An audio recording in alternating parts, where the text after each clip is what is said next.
My guest this week is Rob Zabrecky.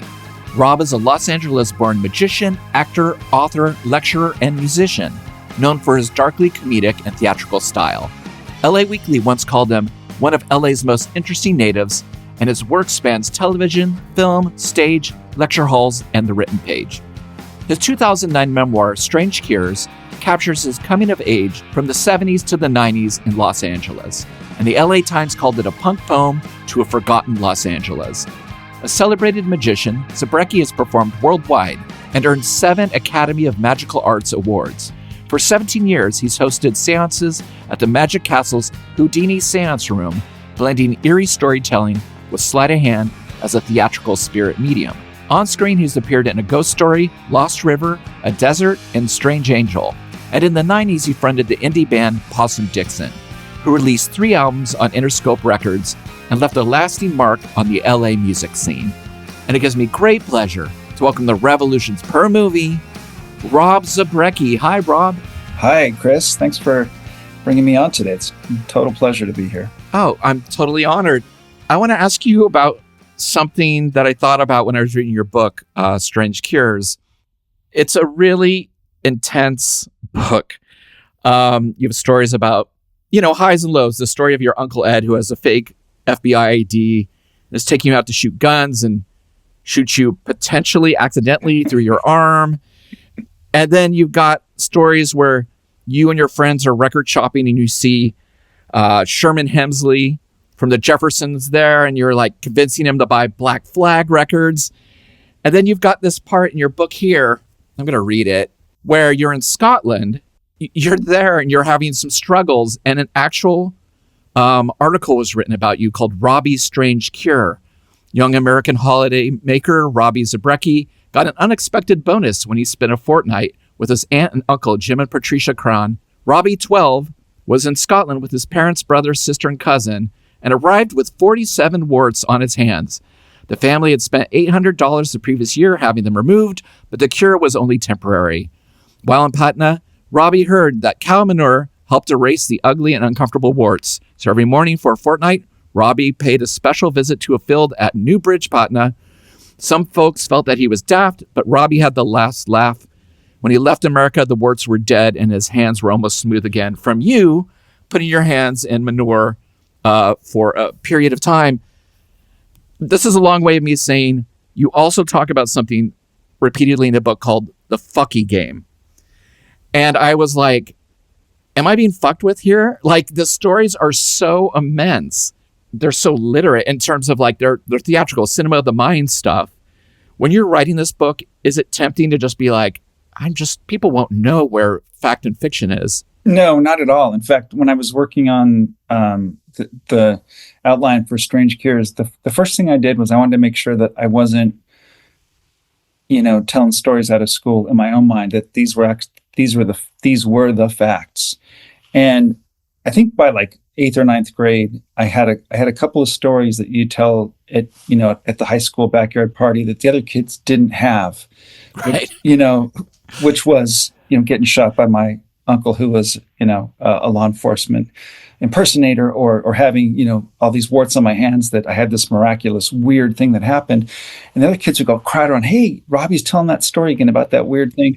So I always knew that those were like, that's, and I had the bullet was removed from my arm, 7-8 years ago. And I have it as proof on my desk. Like, all that stuff is documented in hospitals and, and of course the patented times back then for the warts. So yeah, it really did happen. And I did really try to tell that stuff as linear and as factual as possible, down to like, being on the Sunset Strip in 1981 and verifying, it was Sherman Hemsley and it was Black Flag TV party. And he's like, whoa, because the Jeffersons were mentioned in that. My friends and I had a laugh about it again. It was like, okay, just making sure that that the stories are what they seem they are. But and they were, it was really nice to get all that stuff off my chest, because I thought it would be this cathartic thing where I'd kind of tell those stories and they'd go away. But that stuff sticks with you, and they Absolutely. are your stories of life. But I'm thrilled that you were drawn to those three sort of those were three really key moments for sure in my life. The fucky game being one of them, because watching my uncle, who was an adult, just pull the wool over the eyes of anyone that he would meet and could meet to try to trick them, and to see that, like, oh, adults they don't really have the answers. They're just, this guy's a pathological alcoholic liar, but he's the same age as my teacher and my parents, who I have to like go to school and trust. And so, that became like a thing that later on I got pretty good at doing. Yeah, especially, it's interesting when you started using it, which was kind of with Possum Dixon and interviewers, because it is true that, there was no way to fact check it. And sometimes the untruths were not as weird as the truths. Do you know what I mean? Like, you could have said some of these stories probably then like just fucking around and making stuff up, and they just wouldn't have known where it began. For sure. And I think particularly in 90s, now we call it indie rock, or that's the vernacular term for what that's kind of known as. But going out on the road with, I think the Dead Milkmen were the guys that really said, hey, you know what? We're going to go to college. We're going to do a college interview. They don't know anything. And let's just turn this whole thing. I'm going to be the drummer. You're going to be the sax player, and it's just how many lives can we stack up on this? And we realized very quickly it was so much more fun to just, goof off in that way and, sort of just have fun with ourselves. And I don't think anyone really got hurt. And I think, rock and roll is about being playful and, mischievous and sort of, coloring outside the lines of regular life. So why not? Yeah. No, I remember I was really innocently on tour with this band Pond when we were both on Sub Pop at the same time. And we were just bored in the van. And I just said I had hardcore rules tattooed on my knuckles. And for years, my friend Charlie believed it. And I'm like, there's not even enough room to put hardcore rules on these 10, knuckles. Right. And he's like, oh, right. And I was like, okay, I got to watch it. But, you're just like, I'm bored. I just want to just like have fun, I was also really interested in the book because, I was familiar with Jabberjaw and the Spaceland culture down in Los Angeles. But I had never heard of Pick Me Up, which sounded like a kind of, I don't know, is it kind of forgotten? I don't feel like it's talked about that much. That was like a real spoken word kind of place. It was way, way more than that. It was such a melting pot for that bridged all these different underground communities that were going on in LA. And it was in a weird part of town, being that it was sort of in South Hollywood, if that's an area to be described. But it was kind of neither here nor there. And it was a destination you had to go there to get there. So if you lived downtown, or if you lived in the Valley, or if you lived in Hollywood or wherever, the West Side, you were kind of, it was this really small, probably 900 square feet coffee house that opened I think it opened in 87, 88. That's when we started going there. And, you'd walk in and you'd go, is that the girl from E.T. making coffee? Yeah, what's her name? Wow. Drew Barrymore? Okay.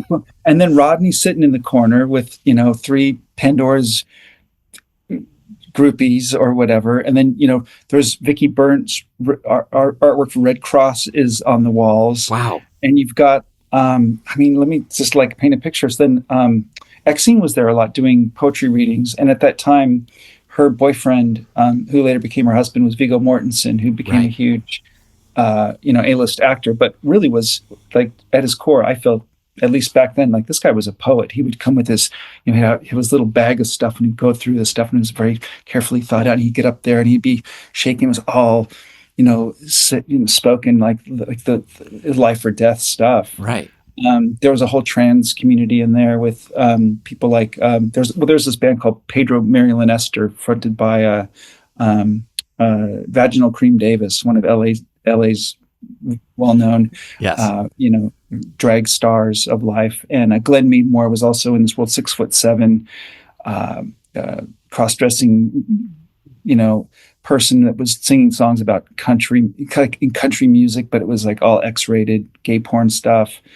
So it was, and Christian Hoffman from the Mumps and the Contortions, and Ann Magnuson coming in. So, and it was kind of like, for me, it was like, wow, this place is it was the best. And we would go there to, as Michelle Carr, who was the founder of Jabberjaw, who I helped open that venue with, she'd say, Robbie, let's go to Hollywood to see and be seen. Let's go to the Pick Me Up. Wow. Leaving Jabberjaw, the place to be seen, to go to Pick Me Up to be seen is amazing. Well, no. Well, no. Pick Me Up was before Jabberjaw. So this was where it started. Okay. And this is where we were kind of dipping our feet in this thing that it was in a new phase where like all these things had come together, where there's remnants of the, hardcore punk, and there was remnants from the 70s, mask scene and the art world. And, Joanna Went might have a art show up there. So you had this, it was just, you knew it was going to be good, but you like half the time, like, who are these people? Like those kind of, you're kind of filling in the, is that Don Bowles from the Germs? I think. Right. Klein? I think so. And you're just kind of, and we were in awe of all of it so much that that's what Jabberjaw became, was this coffee house micro movie theater that sort of became a result of all that stuff, which was really inspired by, the LA underground culture. Was Jabberjaw, am I mistaken? But when we played there, I felt like there was nothing else around it. It was like just there. Am I wrong in that memory? You're spot on. It was on 3700 West Pico on a desolate block. First of all, nothing's going on Pico then or now. Okay. If you go into Santa Monica, it gets gentrified, and it's a thing. And there's surf shops, and it's now all West Side.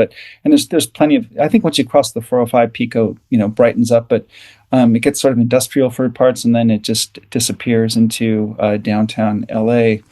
And that was the deal of the century, was where the price there was. That was the single reason why it was there, not somewhere up in Hollywood proper or something. Yeah, it felt like a really special time, especially in what was the radio station that was like the pirate radio station, KCR. What was it? We had KBLT was the pirate radio station, Silver Lake, and then KXLU was all about giving away tickets for Jabberjaw stuff. That's at Loyola Marymount, and they're extremely supportive. In fact, some of the DJs were in a really wonderful band called Slug. I don't know if you remember Slug.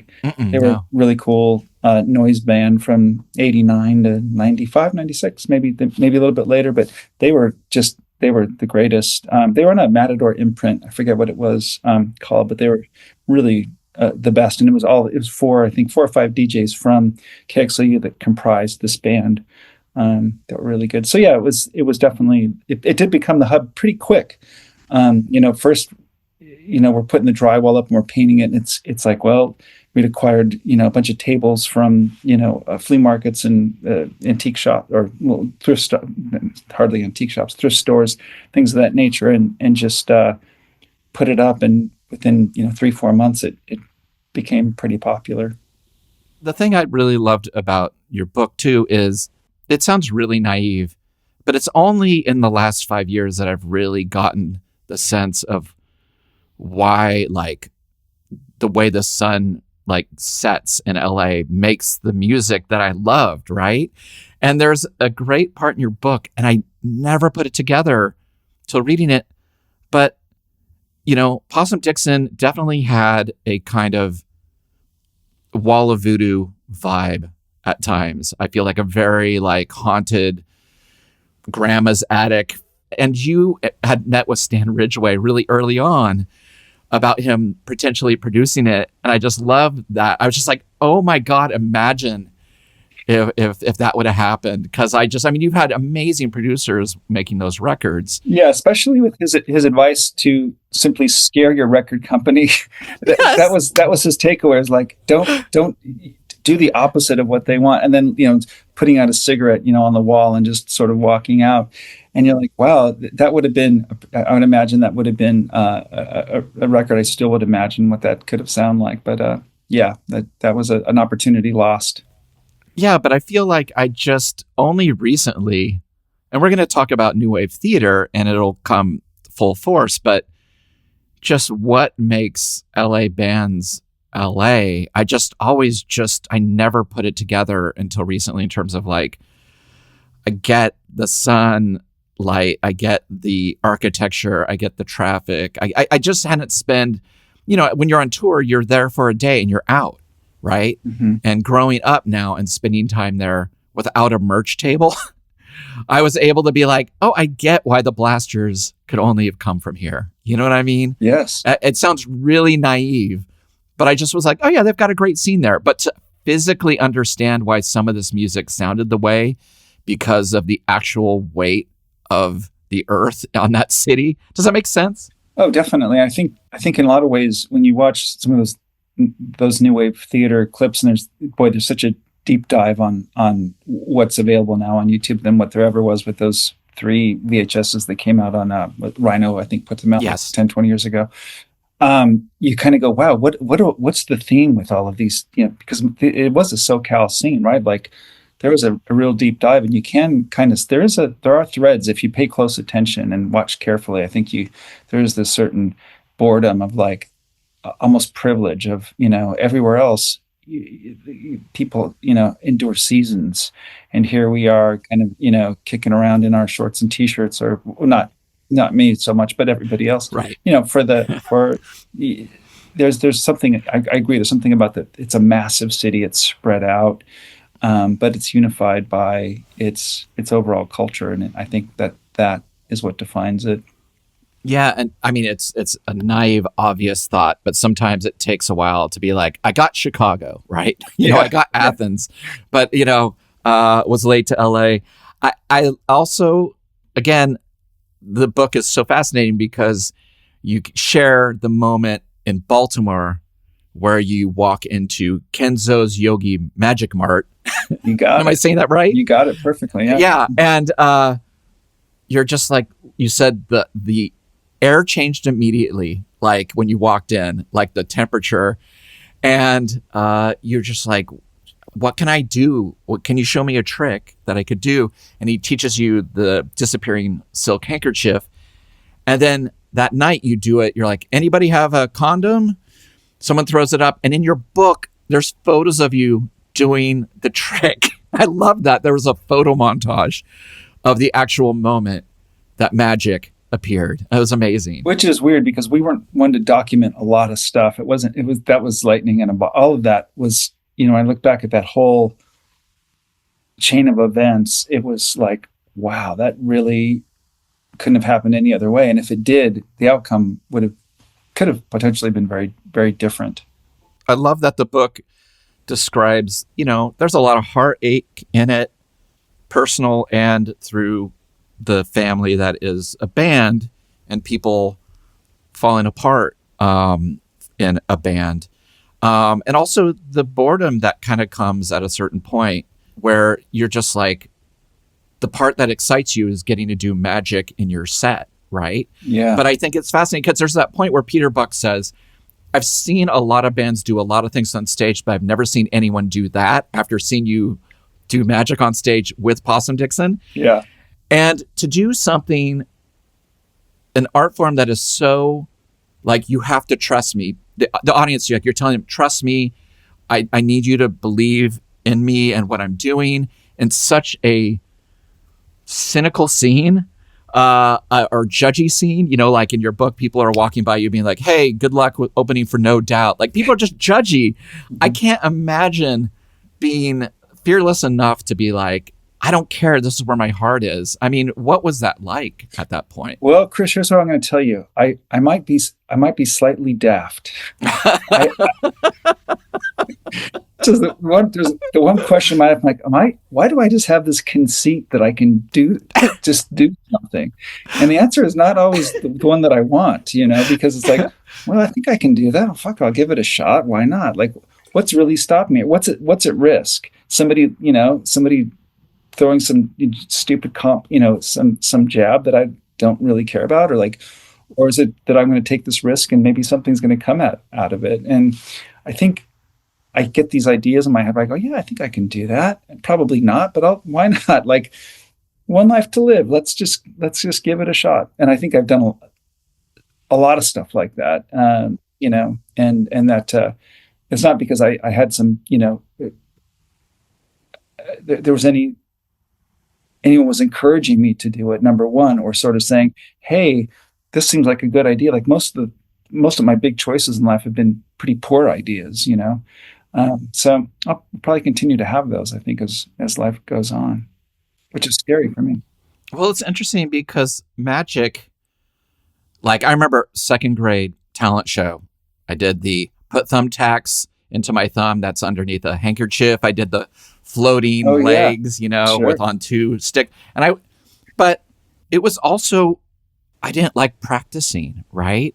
Mm-hmm. And getting a magic kit was so demoralizing. If I can be so bold in terms of like, your head is going to explode before you open the box. And then all of a sudden you're like, oh, I need to practice. I need to do this. It really turned me off at a young age. So is like magic, like as you have to rehearse it and practice it, does it get more demystified? Is that kind of a bummer as you start working through it, that you can see the moves? Like if you play guitar, you kind of can, if you want, learn everything you want, or you can still kind of be like, I'm naive with, you know, my art. Where do you stand in terms of like your practice? Yeah, so I love repetition, and I used to love it in music. I'm one of these people that I don't mind playing the same song over and over. I don't get tired of listening to songs. I can listen to Game of Pricks on a loop and always go, wow, the bass drum is a little bit off there, but it sounds cool over here, and the way that you know. Yeah, I mean, I probably had, you know, Mexican radio in the car earlier. In fact, I know I did. And I'm always like, wow, I never realized that when these, you know, that when the drum machine and this vibra slap and this guitar collide, it creates this whole other thing that's out of time and out of key. Anyway, so that said, that's the same with magic is, you know, it's rehearsal and the diligence of going, okay, I'm going to do this so many times that I'm going to perform something. It's going to feel like I'm doing it for the first time, and I'm just making it up. And like any good rock band, like, you know, and you watch the Ramones, they just feel like they're just hanging by the seat of their pants, and it's this train coming at you, and it feels so natural. And I'm sure they, you know, even Black Flag had a very rigorous rehearsal schedule, and as crazy and as bombastic as that music was, and it sounds sort of sloppy in ways, and in times it sounds just like so chaotic, but that was engineered. And I think in magic, it's, you know, I keep scripts for all the pieces that I perform, and I'm very careful I try to be, you know, as seamless as I can with the actual magic effects. And you keep learning, you know, it's like anything. You play a song a million times, and suddenly you stop looking at your fingers when you're playing Day Tripper or Peter Gunn. You can kind of be like, oh, I think it gets in your blood, it gets in your bones. And that's when it starts to feel good. And I think that's the key to all art is, when you're trying to communicate with the world through whatever art form it is that you've done, it's so ingrained in you, whether you're just innately quickly and good at learning things, or it takes, like in my case, it takes a long time to really get in there, but once it's in there, it's in there. So I love the process, and I can feel where I'm at in the process, which is, and especially in middle age, after I've been doing this stuff for so long, I'm like, okay, I'm at this spot now. I'm a year into this thing. I know that in 4 years it's going to feel really nice. And in 2 years, it's going to feel pretty good. And in 10 years, you know, I'll be flying. So I want to talk to you a bit about, you know, your transformation into Zabrecky. You know, when you performed on TV in front of Penn and Teller, it's amazing with the Sharpie, and where you just don't expect it to go where it goes on your face, and how committed you are. They're like, we're trying to think if we can think of a mentalist doing a mentalist act that was sincerely funny and sincerely good, and you might be the first ever. And that just must be so interesting to find. Like, it's like learning Peter Gunn or Day Tripper, but being like, oh, I know how to make Day Tripper into this killer song. You know what I mean? It's like the building blocks are there. Are there certain areas of magic that you are still like, kind of like, I would like to unlock this area of work? For me, it's a question of, you know, like if you imagine if magic is like music, you have your chords and your instruments over here, and you interpret that. And at some point, the Flying Lizards heard the song Money and went, okay, we're going to do a version of that. And it's not going to sound anything like that. Or Cat Power would do any number of, you know, covers that are just like, wow, that's amazing. And And you kind of go, well, okay, this is the routine calls for spectators to draw pictures. And then you simply discern who drew which one. And at the end, you recreate one of these drawings. So for me, that's a lot of procedure. It's a lot of, it's by the book. You've got this recipe. And to make that interesting, well, to suddenly start scribbling on my face with a marker, it was made that procedure a little more interesting because it's a surprise, right? It's like, yes, absolutely. Nobody sees that coming, and nobody's doing that. But that comes from a life of like loving things like Dada and absurdism, and even that indelible image of I think Bill Bartell is the one who drew on Darby on the cover of The Decline, right? Somebody climbs on stage and he draws all over him. Yeah, it has to be Bill, of course. Of course, he's there. Right. Who else could have done it, right? But that kind of it was that sort of like, oh boy, that was and it was not one of those things that inspired me to do that, but just go, okay, how can I make this process interesting and fascinating? I try to do that in magic through adding sound effects or including a piece of music that is going to be provocative, or telling a story about my life or somebody else's that's going to like make this magic effect sort of a little more interesting and fascinating and unique, and hopefully and surprising. Of course, that's always a big part of any good piece of art, music, magic. I know that you also do seances, which to me seem to have an emotional component to them. And I've never been to a seance, so maybe next time I'm in LA, I will have to try. Sure. Well, I hope so. And I'll tell you a short history of my involvement with seances. It goes back. It's strictly at the Magic Castle, where it's a private club for magicians and their guests, which has been there since 1963, nestled in the Hollywood Hills. It's a wonderful place it's a mecca for magicians. In that club, there's a small seance chamber, a seance room that seats about 12, 13 people. And in this room, we contact the spirit of Harry Houdini. And it's a very specific, and again, I'll paint in very broad strokes here, almost like in a Civil War reenactment sort of way. Like tonight, what you're going to see is a seance that's similar to one you would have seen in the 1920s, because in the 20s, the seance craze was huge, and you would have had, tons of people dying in World War I. So everyone's trying to contact their dead brother, mother, sister, whatever. And so there was that, let's hold hands in the dark, bring the lights down, and let all hell break loose. And the reason that Houdini's tied to that is because he lost his mother in 1913 and started seeing mediums and psychics, and very quickly learned that most of them, or if not all of them, were frauds. They were crooks. So he made this big effort to dispel these people. And through that emerges this room at the Magic Castle, the Houdini seance. So for 16, 17 years, I've been the medium who kind of guides guests through that process. And it's very ritualistic. It's fun. It's interesting. It's kind of a one-man story about Houdini's life, and then we get into the dark seance where everything kind of goes a little bit bonkers. And through that, I've done I would say a pretty deep dive, and I became profoundly interested in seances themselves as art forms, and the mediums that perform these things were very interesting people. Amazing. I'll put links in the show notes to Rob's work and where you can see him. I was so excited when we first started talking about what we would discuss on this show. I think we found something that is going to resonate with a lot of people, and also is such a youth-based fascination and kick the door, open moment for us. And in your book, you even have a great description of what New Wave theater might be to people who weren't aware of it. You're just talking about, being, I think, like a teenager, barely a teenager at this point. And you're saying, our bus jaunts gave us something to look forward to after school. But on the weekends, we huddle around someone's parents' TV, eat junk food, and watch the latest episode of this local cable show, New Wave Theater. It's a Saturday Night Live of punk. It has all these bizarre skits and live music performances who are introduced by this oddball called Peter Ivers. He brings on the bands, many who we've heard on Rodney, the DJ on KROQ, or K-Rock, sorry, and asks them about the meaning of life. He's like Bob Eubanks from The Dating Game or Richard Dawson from Family Feud, but way weirder. And I think that is a beautiful way to start our talk about New Wave theater.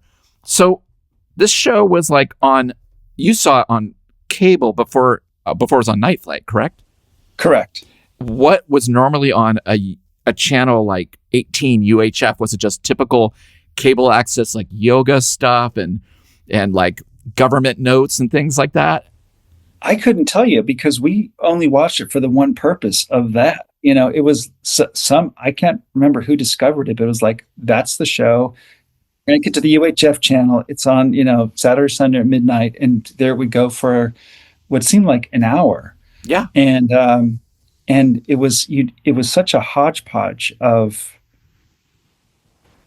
performances and these fake commercials. And of course the monologues at the beginning, that it was so damn strange. Yeah. What I do remember is many of the acts, they weren't all when I think when New Wave theater now is remembered as, that show that had the Suburban Lawns, because everybody has seen the janitor clip or that Blasters intro or Fear, or there's a handful of ones that are very well remembered. Yeah. But many of those episodes would have, Peter would be there doing a harmonica jam with his band Vitamin Pink, and Tequila Mockingbird would be, doing some kind of impromptu background vocals, and it felt bluesy and it was a little bit off of what we would kind of go, wait, this isn't what we signed up for. We want to see, we didn't want to see Monitor, but we did see Monitor. What? Oh my God, what is going on? Right. This band is so weird. Versus, X or any number of Dead Kennedys. Yeah, and right. Again, we're young, so we don't know. Like, it's all on an even level playing field of maybe we'll love it. Every new song that comes on in performance, you're like, this is going to be the beginning of my relationship with the thing. And then you're like, about a minute in, you're like, sometimes there are a lot of bands on here that were definitely like came from the bar rock kind of thing, and they're kind of dipping their toe into new wave. They have like somebody doing like performance art in the background, but it's like the music's very like kind of paint by numbers new wave. But over the years, some of my favorite things were these bands that I'm like, there's no documentation of them. They never made a record. They were only on new wave theater, and they may not have like been the most creative unit, but there's something so charming about every single performance on New Wave Theater. No one's phoning it in. It's like TV. It's a moment. This is like years before MTV. And being on television was still like an excitement to have a camera on you with your unknown band that you just started. I think it's just such a fascinating document that I feel like just isn't captured anywhere else in the US like this. No, and to that, don't get me wrong, we never turned the channel, even if it was a band that we weren't in love with. We would kind of go, what is going to be next? Because you knew that there was going to be some wackadoo commercial or Gherkin's toothpaste or some God knows what was going to come on. Right.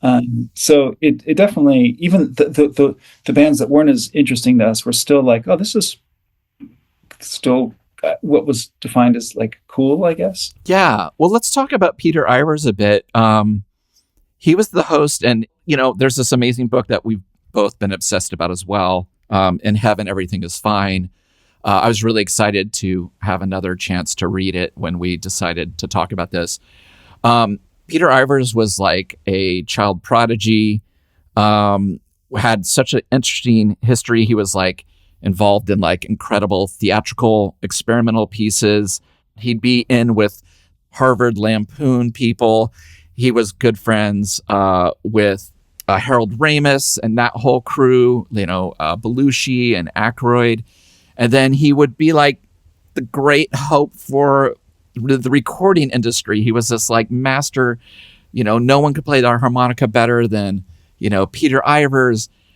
It just like, he just was in so many things at such a young age, but he was always a little on the outside looking in it a bit. Like he never popped in a way, but like everyone in this book they sing his praises nonstop about what a genius he was.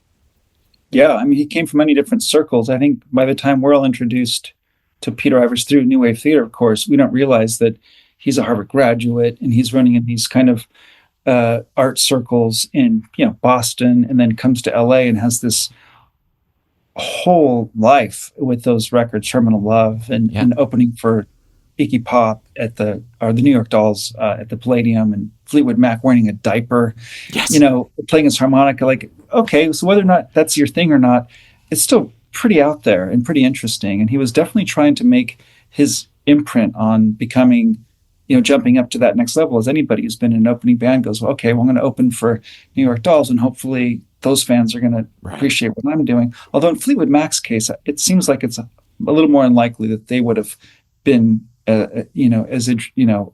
open-minded to someone like, Peter coming out in a diaper. But who knows? I mean, maybe he got some fans. Yeah, but it didn't sound like it. Yeah, it sounded like it was a bit of. Although Jello Biafra was a massive fan of his work, legit fan. That whole life before, say 1980, he's living in Laurel Canyon. He's got these relationships. He's kind of all over the place, right? He's really spread out. And I think Penelope Spheris said it really well in the podcast documentary from a couple years back. Was it called Peter and the Acid King? That wonderful, was it 6-part doc or something? Yeah, it was great. That did a really deep dive on, Peter and the Acid King, Peter and David Jove, right? Who was Jove. The director of and producer of New Wave Theater. Yes, thank you. Yes, and the I guess some would even call the creator of New Wave Theater.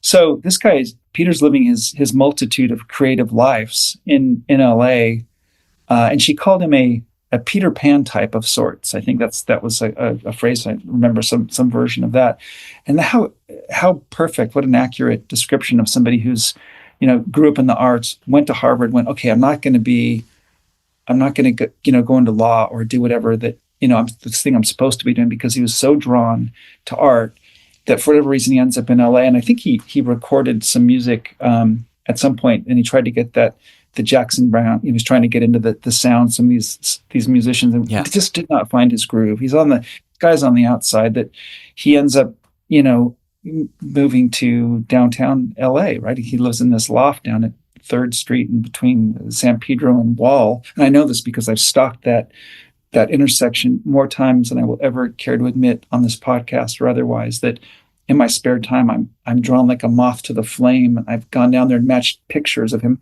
sitting on the roof. And there's a photo of him sitting in a yoga position. Yes. And I've just sort of dreamed what his days were like down there. And I'll get more into that crazy obsession I have with him and all that. But because he was so complicated. He was kind of considered in the scene that is being documented.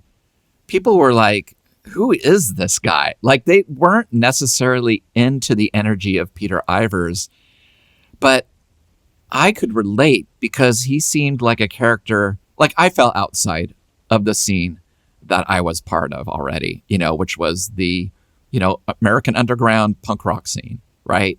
And, some of these people, they just had no patience for his questions, his energy. And there's I was really bummed out, fear just basically torture him, and at one point physically, kind of jokingly beat him up. But as a kid who was used to getting beat up, I was like, oh, I relate more to Peter Ivers than I do fear. It was really interesting. Yeah, sure. I can see that. He was definitely on his own little planet in this weird solar system of weird planets. I think a lot of the hardcore bands had it. There was a similar, there was that, Bad Religion's that they're kind of furrow-browed and they're going to be a little more aggro, and Don Bowles is going to give them a dirty look when 45 Grave is on. And of course, Fear's dicks, because that's what they were. Right. But then, there was one interview that he did with a band called The Unknowns, which there's not a lot known about The Unknowns. I believe they were a San Diego kind of new wave punk outfit, whatever. And Peter asks, I believe he asked the singer after their performance, the meaning of what's, of course, the big existential question that, he'd wrap up his the performances with What's the Meaning of Life, and this guy had this profound, like this man took it serious, and Yeah. by man I mean he was probably 21, 22 years old, and like went into a deep dive of like he was kind of laid his heart out here, where dying of cancer and the rest of them are like, yeah, Peter, like they don't want, or Sue Tichy wouldn't even talk to him, right? Yes. Or there are bands who would, go, oh, that guy's, whatever. He's part of the problem, not part of the solution. But this is a showcase for our band to be snobby to him. That's amazing, though, because he's like dating Joanna Went at some point, who's in the Yeah. show, like wrestling around with like, baby dolls and Jello and just making a complete, massacre on the stage. And also, at this point, Eraserhead was a well-known commodity in the scene, and he sang and wrote, in Heaven, the Radiator Lady's song, and sings it. That's his voice. And it's still not enough for these people to allow him in. It's like, for a lot of people, that's all you would need is one of the 30 things that he'd done in his lifetime up to that point. Right. But yet still people were elitist and snobby and sort of rude about, him being slight. I mean, I could, watching a lot of those the monologues, and as strange as they were, I could see how they could be perceived as annoying. To sidebar a little bit on that, about 20 years ago, my fascination with Peter starts in the book there in 1981, I think. Yes. And it just never stopped. And around 20 years ago, I took a stab at writing a one-act play about Peter. It was before the Josh Frank book came out. And the play was called In Heaven, which is the obvious title, which was, who wouldn't use that as a title? It sure sounded good to me. And the idea was that Peter was in heaven after being murdered, and he was looking down on that nascent LA scene, trying to find his killer.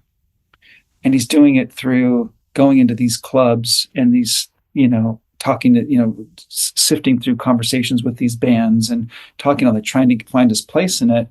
And by doing research to get a consensus of who Peter was, my friend John Albert, who unfortunately a good dear friend of mine, passed about 5 years ago, and we were writing the project together. And John's 5 years older than me, so he was 17, 18 when all that was when that world was happening. He was down there at Fifth Wall. He had went to that loft. He had been to the Brave Dog and the Atomic Cafe, where all these bands were meeting late at night after Al's Bar, or say, not quite it was after the Mask, but the Starwood or the Whiskey or the Roxy, or any of these kind of events that were going on. So we got to interview Joanna Went and Tequila Mockingbird and Trudy KK's wife from the group The Screamers, and talked to as many people that we knew Peter. Jane Cantillon was one of Peter's backup singers at the time, and had these deep, 2-hour conversations. We were recording and transcribing these. Hey, tell us who Peter was. And some of the people felt that he was kind of this, annoying, almost too smart for the room kind of guy who would, he was getting new wave on us into our punk scene. And they were, a little more like on the nose with being true to a punk ethos. And maybe Peter felt corporate in a way. I don't know if that's the right word, but maybe one of them. And David Jove, certainly, right, who's writing those monologues and giving Peter's the mouthpiece for these things. Yeah. Those things were so out there and strange. I don't know how that all fit into their little punk world. I'm not sure, but it was certainly mixed. It was people had mixed reviews about who Peter was and if he was in the scene or not, which is all really absurd if you think about it. I look at this now at middle age and go, wow, it's so stupid to think people can like whatever they want. They can do whatever they want. They go see whatever bands they want and whatever. I mean, Peter was the mouthpiece for this, so people were very judgmental about him. And then I finished this this one act about Peter's life in heaven. I started to workshop, and I thought, well, I'll take a stab at playing Peter, by trying to get into, I just was so fascinated by his life and his mind, and where he had, what things I picked up on, which weren't in Josh's book because there wasn't a lot of information about him at that time. So we completed it, and I started to workshop it, and very quickly I learned I was not the person to play Peter Ivers. I don't have the makeup, I don't have the cadence, I don't have the everything about it. And after thinking long and hard about it, I thought, well, if I had to cast this, who would I cast Peter Ivers as? And the best person that I could come up with, and I'm sure a lot of people won't love this answer, is Pauly Shore. Oh, wow. And here's why. Okay. So Pauly's smaller in stature. They look like they could have been brothers. There's almost the cadence. I mean, Pauly plays a character a lot of the time, but when you hear Pauly talking regularly, I could see how he might work in that. And then at that point, I thought, boy, I needed to step away from all this. Right. No offense to Pauly Shore, but it's just something like me casting Pauly Shore to do a play about Peter Ivers is not the world that I want to live in. Right. No, but Peter had such a unique voice. And right here, I'm going to put in one of my favorite monologues that Peter did on New Wave Theater that David Jove wrote. Hi, welcome to New Wave Theater. Monitoring the new music scene is a journey of discovery into the minds and artistic souls of its artists, and leads to a genuine understanding of the meaning of art today. Songs are rituals, patterns of conscious energy constructed with intention. This energy has a definite positive effect, and on its highest level, it points out the future by mirroring the present in such a way as to cause changes among us. But there aren't enough conscious creators operating to guarantee a future worth having. Let's face it. We can't expect any better living conditions in this country or on this planet until the right people realize the inner nature of their true identities and start including life-supporting information in their work. Those who recognize the importance of this have an obligation to themselves and to others, a responsibility based on universal necessity. One of the last roads to freedom left is through the world of art and entertainment, and it may very well be that these creators will make the vital difference between divinity or doom for humanity. Remote as this may seem on Earth, we must reach the point where nothing but perfection is possible. We condemn ourselves to conflict and survival struggles till we realize the divine intention living in each and every one of us. Enjoy the show. Yes, David Jove wrote those scripts. Yes, he was very likely high on cocaine or meth, or he was some speed-fueled person that had explored, obviously 60s culture. Would he get kicked out of Canada for trying to pollute the water with LSD or something? Yes. That's the story. He was telling people that he Yes. fled Canada because he was trying to get everyone high on acid, and then comes to America and gives John Lennon his first hit of acid, supposedly. So he's creating this allure about him. But through those monologues, you're like, man, this guy, those are, especially as a 12, 13-year-old kid, like those things were so profound and dense. I'm like, wow, this guy does know the meaning of life, because all this language it was trippy, and it was psychedelic, and it was hard, and it was apocalyptic, and you kind of you wanted to pretend like you got it all. Yes. And now you wonder, does it have a meaning? I don't know. And I've gone back and read those things, and I think it's pretty amazing what whatever he did or how he did that. It was incredible. And I know that where they did it was in Los Angeles, on Fairfax Avenue, popular LA street, 2 blocks north of Cantor's Deli, that's where the hole was, or whatever the place, the name of it sounds frightening, his domain. Yes. And I went there to confirm, to make sure that I was in the right place, with Tequila Mockingbird, who was the booker on the show. And, right. We went, and she said it was right upstairs. And she described later what was in Josh Frank's book, which Josh did a beautiful job of putting that all together. But I just need to see it from my own eyes to go, what would it have been like for Peter pulls up in his little Fiat, to go do these monologues, and the last days of his life, he's driving around LA as this Peter Pan character, wondering, what the meaning of life was, right? Because he's at his wit's end at this point, with the show had gone for a little while. It had gotten picked up, and is he going to be? He and David Jove are constantly fighting. Do the bands like him? Do they hate him?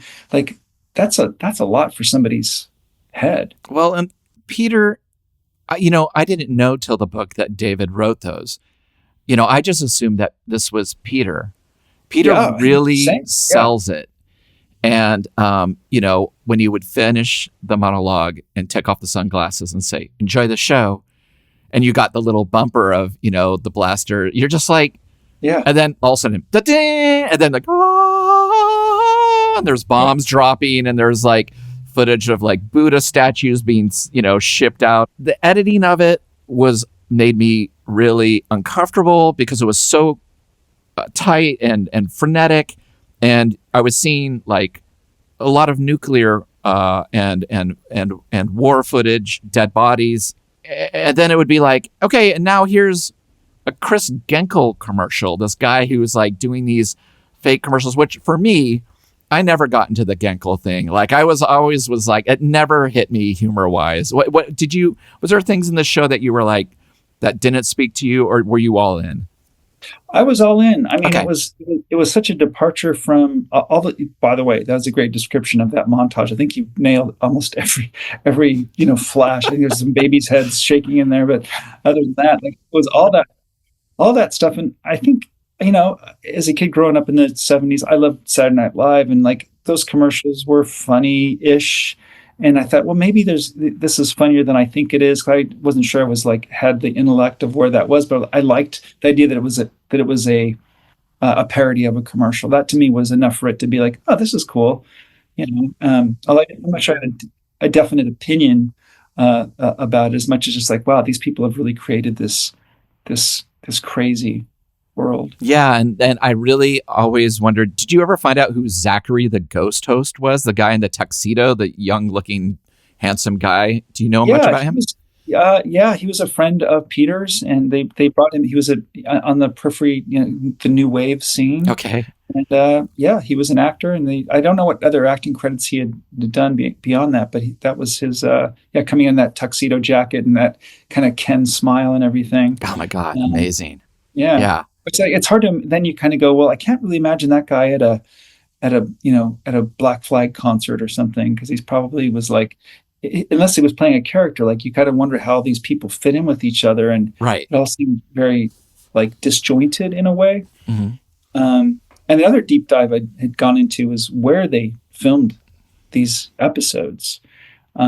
Because they sometimes they seem very expansive. Other times I felt like it was concert footage, and you could see like a stage, and maybe it looked like almost like a club, but mostly you felt like they were in a sound stage. And for anybody in LA, and there might be more to this than what I'm aware of, and this is only what I've gathered over the past 40 something years. I'm sure there's more to it, but there was a little theater on Heliotrope, which is near LA City College, little side street that's always been art friendly, art gallery friendly, and theater friendly. And that was one spot where they apparently filmed a lot of the episodes. And the Florentine Gardens was another for some of the bigger ones where they would use the stage and get a couple of different bands going, where they would focus on one band. And then there was another soundstage in Hollywood where the others were done. But those are the three locations that I'm aware of. I understand that like the Pauly Shore thing, it was just not the right combo. Does the play still resonate with you? Do you think it could be performed, or like where did you end up with it in the end? I do. I was frustrated in that I thought, well, this is like, so I thought, well, someone should do this. It's got true crime. It's got a really interesting time and place in Los Angeles. Of course, the music is really great. All the fonts and graphics, like the whole world is, to me, spectacular. And it's just something that, I deify in lots and lots of ways. So yeah, I do think that it could be performed as in heaven, where he's just he's up there looking for his killer. The big question was, so who killed Peter Ivers? That was always the big thing. And that was the big question since 1983, I think. And so we're asking these people, oh, who do you think, of course we're, getting to the nitty gritty. That was always, we wrap it up with like, so who did it, And of course there was lots of different theories, none of, which I have no idea what, which are true and which aren't. But it remains this cold case, right? It's so sad. It's really tragic. The book does a really good job of describing just what a mockery they made of, the police were just like, oh, it's just this weirdo probably a druggie, one of those musician types. And then just the whole crime scene gets, corrupted from people coming in and like taking stuff and just sitting on the bed, and just it becomes kind of a scene. And yeah, it's really wild. And in the book, everybody has a different opinion. People were really scared of David Jove because of his stories and just his energy and the violence he could display. And it was really odd, even in the show after Peter passed away, when they were recutting them and putting them on Night Flight after Peter had died. He'll have things where it'll just say like, R.I.P. Peter Ivers written out, or it'll have like a radio broadcast about the murder of Peter Ivers, and it was really shocking to me as a kid to just be like, I didn't know Peter Ivers had died, till I was watching the show. There was no way to be like, no one's going to tell me. There was nowhere to find out about it. It wasn't like national news. So it still has this really dark, uncomfortable sheen over it for such a thing that was such a celebratory piece of work. Do you know what I mean? I do. And I just realized that because we've been so excited about talking about this story and all these just sad and horrifying and strange and exhilarating details. And for anyone who's just coming to this, Peter's the host of the show New Wave Theater, and then is bludgeoned to death in his downtown loft in 1983, in the early part of 83, and his killer has yet to be found. So it's an unsolved murder mystery of this man's, this man who had this like incredibly rich life in the arts, and suddenly it ends one night, and we don't know how. It's a completely different show without him. You could have had, Keith from the Circle Jerks hosting it, but he would never have done those monologues. He never would have like just asked questions that, were like profound and interesting and weird. I think it was the combination of just, the smashing of David and Peter's just different personalities and just a flow chart of like where music was going. Those guys were both older, right? So you got to remember they had Peter and David Jove had lived through the 60s. They had seen one counterculture movement already happen. Right. So they could have attended Woodstock. They would have been of that time. So 10 years later, they're old enough to go, oh, here comes this is the new version of what that was.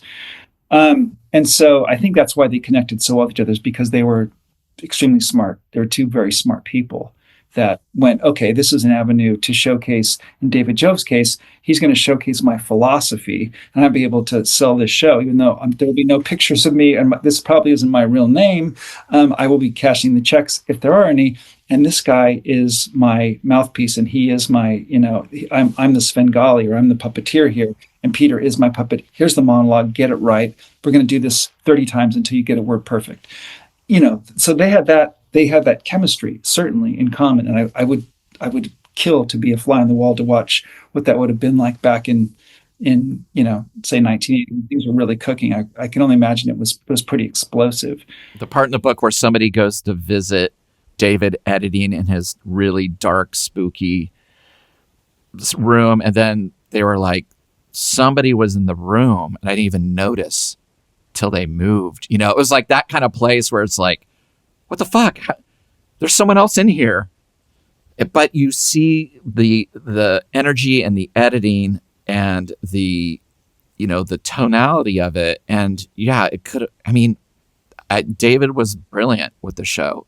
It was. And that stuff didn't really, we think about video, and certainly, it's pre-MTV. So, which was became famous for those, all those quick edits and all that jazz, that ended up becoming so boring and trite.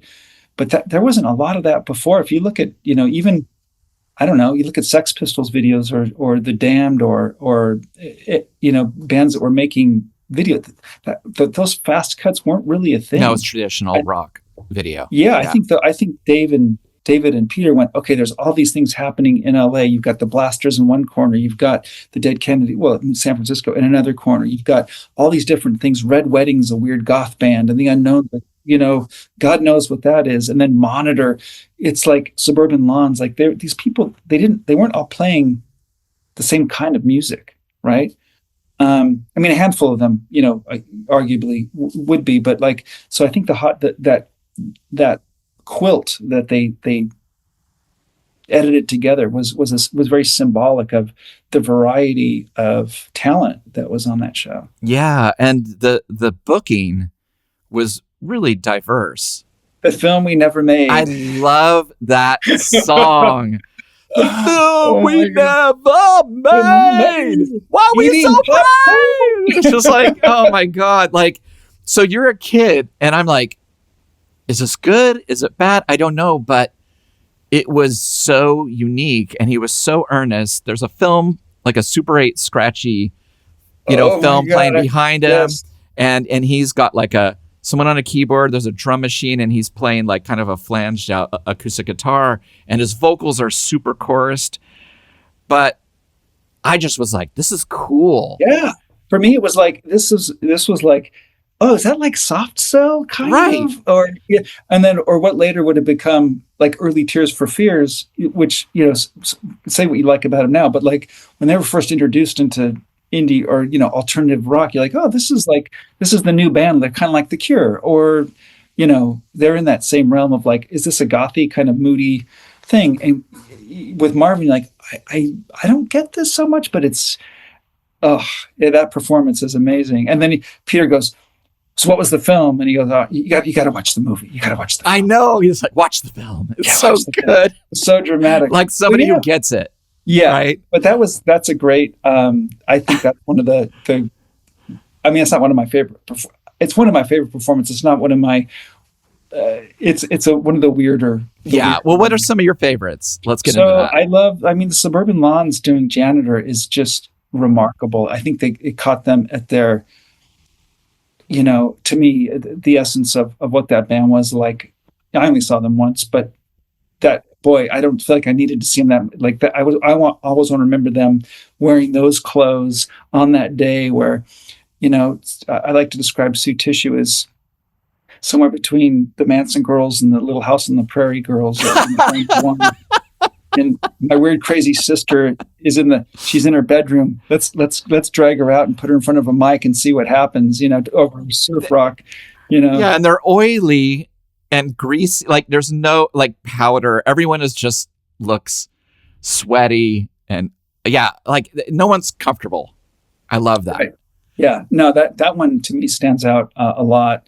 I love the Monitor, the performance from Monitor, which is a band that at that time I did not understand what was going on there. It sounded weird, culty, satanic, super like it was. There was elements of Devo or sort of electronics and things like that, but the turns were all just so strange and witchy. They were actually very witchy. So I love watching the Monitor performance. 45 Grave, boy, doing Black Cross is like, I think for the record, Don Bowles is probably my favorite punk drummer of all time.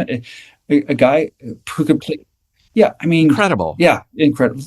The GI record with just the drums alone, those are parts. Those are like symphonic, big. Like he's not just doing a 4/4 thing. He's playing these incredible parts that I mean, some people that appreciate it like I do can talk about that. Most people don't realize, I think, what a great drummer he was. And it's such an interesting transition into 45 Grave from the Germs too, where he is like wearing full on skeleton face makeup while they're playing like Wax. Yeah. It's like fully committed band. I'm going to play a knife on my guitar. There was something so like, I wasn't sure, like I wasn't a goth kid, but I was like, I really like these songs and they're progressive in a weird way. Oh, totally. Like they're overly complicated. Yes. I remember getting the Black Cross 45 and putting it on and being like, I couldn't wait to start it over because it was It was a great song. Her Dinah Cancer's voice is wonderful, but Paul Cutler is an incredible guitar player. I mean, like those guys could probably. I mean, not that I like Rush or jazz fusion or what's it called, prog rock. It's not my area of like music that I like to listen to, but like you get a sense that those guys were like the punk rock Yes or something. It was like these parts that would happen once and they were extremely complicated. And then you got Rob Ritter on bass with like, I think he's just got like a little, or Paul, I think just had like a little bit of blood coming out from behind his ear. I'm like, oh my God, like I can just imagine like walking into a liquor store, picking up a pack of cigarettes in 1981, like a pack of Marlboros. And you're like, oh my God, that guy's just like, endlessly weird. And again, into that witchy, culty. Yeah, I wasn't a goth, either. But for those reasons, you're like, that's fucking cool. The other thing that was really cool about the band footage, I mean, the show didn't sound necessarily great. It was definitely like, it feels like everything's going direct in and they're doing a studio, like a monitor mix. But David was often on the camera, just like down in front. So if it's a Dead Kennedys thing, you see the camera getting bumped around, and it was just like, you felt the energy. And this was my introduction to like punk rock, like American hardcore, seeing the Dead Kennedys and Fear and the Circle Jerks on this show. I mean, where else was I going to see it? I was, too young. But that gave me the courage to be like, these kids look young in the audience. And I hear there's an all ages show with Poison Idea. I'm going to go check it out, and it was a one and done. In terms of trying to slam dance, I did it once and I was like, no, I think that was the day I decided I wanted to be in a band. I was like, I got pummeled. And I was like, you know what? Yeah. It looks pretty cool. Like watching the band, the opening band is standing on the side of the stage watching this band. Yeah. I think I'm going to do that. Yeah. Well, it's interesting. It's interesting. The show spanned those few years from, 80 to 83 and the important years, right, being all those performances.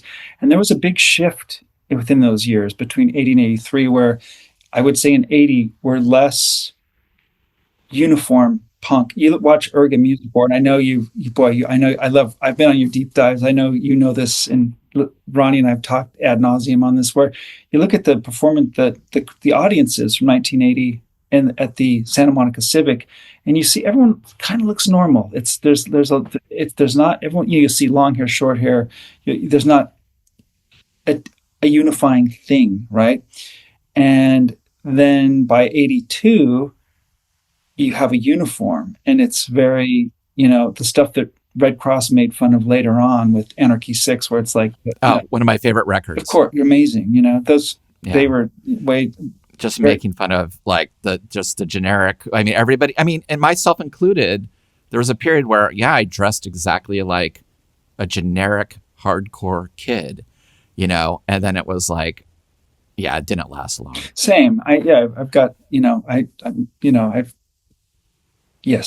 same. But the point is, I think so. But for me, as a young kid, I was at the tail end of seeing that, seeing my first few concerts and bands, and going, okay, there's a shift going on here. And there was like suddenly, and it felt like somewhere in 1982, maybe, if you didn't have this uniform thing, you were probably going to get hurt, or if you weren't in a gang, this was going to be a problem for you. And none of that was attractive to me. And that's when it became like, oh, this is all the same, in the way that all the Van Halen fans look the same, and whatever that is. So that, and the reason I'm articulating this now is because you can see that in the performances by the 82, when the Circle Jerks are, I think, doing Wild in the Streets, or Fear's doing Let's Have a War, or whatever. You can see that you've got all those kids are like, everyone's freshly shaved hair. You can tell they're all probably into skateboarding. They're all, big fuck Reagan. It's the apocalypse. Let's just jump off the stage and beat each other up. And it was a very specific, defined thing that wasn't as particularly attractive to me personally. But you can see it, and then you watch Monitor and you're like, wait, that doesn't fit with the Dead Kennedys thing. And then the unknowns wouldn't, none of these things don't, you can't imagine Suburban Lawns performing for all those kids that look exactly alike, because they would probably look at Sue Tissue and want to punch her in the face. No, there was like Gobshite played on there, which was like side project of Nervous Gender and oh yeah, right, Community FK, yes, and like yes. yeah, and I started like I remember being really excited when the crowd would get mad at a band, like when it got weird, like the Crucifix, or when D. Kreutzen started getting weird, and I was excited because I was like, man, they're just people, their minds they're getting crushed by music and it being different and it not being so fast or generic. Oh, it was so exciting to me. So this show for me, I think I started really gravitating to the weirder stuff that I would never be able to find in a record store. Where you're going to find a Gobshite record, you just couldn't. Good luck. Or even Nervous Gender. Well, now probably easier than ever to find the music of Nervous Gender. It's on Bandcamp, yes. Okay.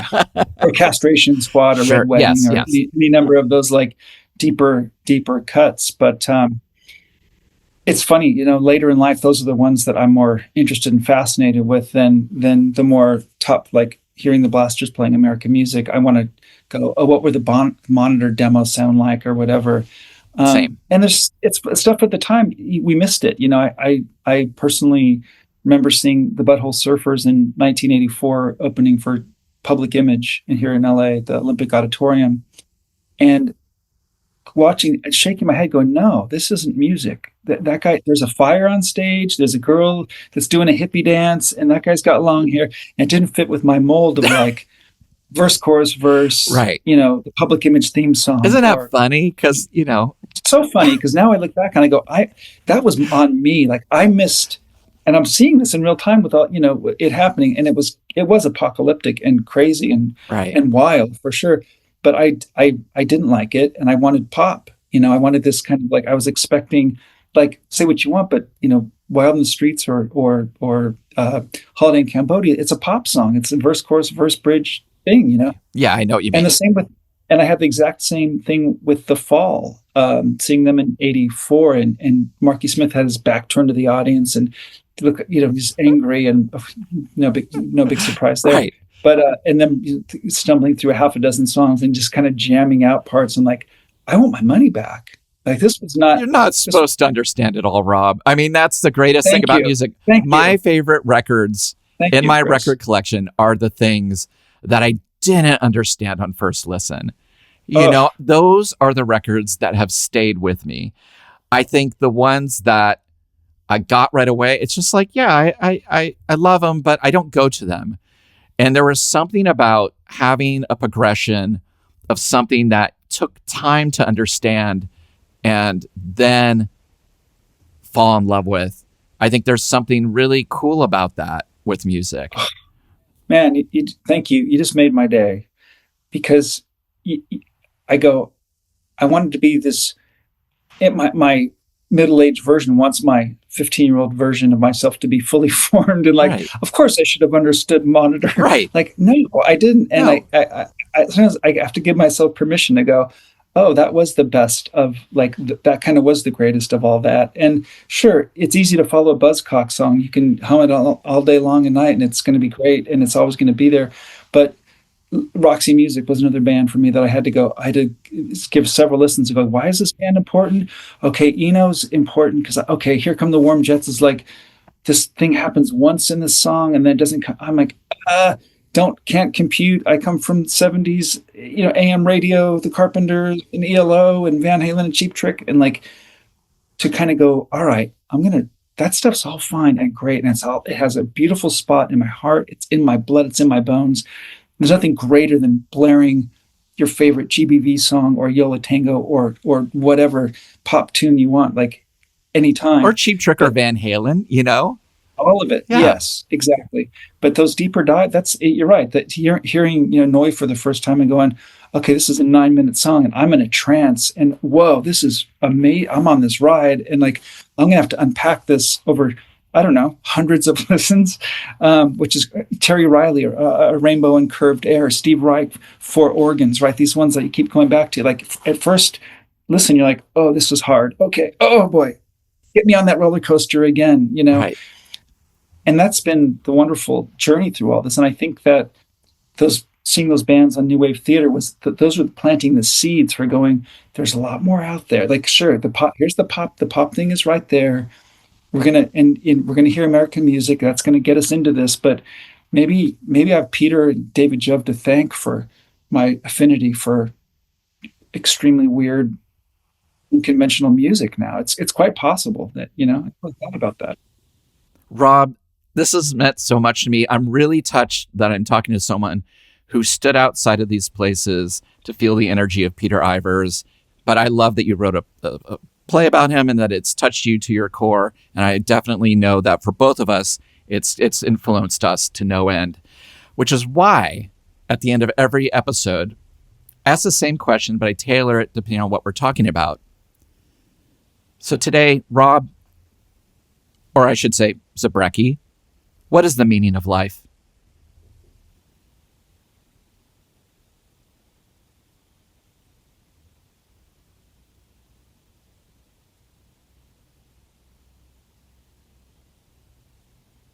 Thank you, Rob. Good to see you. Thank you for listening to Revolutions Per Movie. We release new episodes every Thursday on your favorite podcast app and additional bonus episodes every Sunday on our Patreon.